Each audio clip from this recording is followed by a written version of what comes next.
Habit house. We're here at the house, inside the house. Wow! Sarap matulog. Hindi, sige. Relaxing.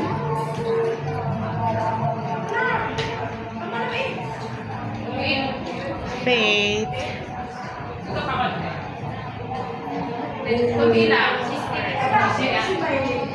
Email.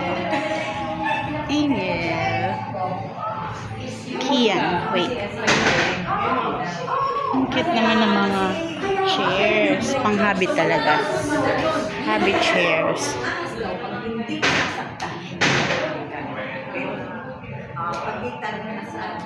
Mas maganda dito matulugan. Saan dito tayo kanina? Kon pa. Doon sa ano eh, takbuhan. Ha? Habit house. Ang ganda. Mag-picture lang kita doon. Sige, sige. This is the dining area of the Habit. The Habit house. Dining area. Ayun. Very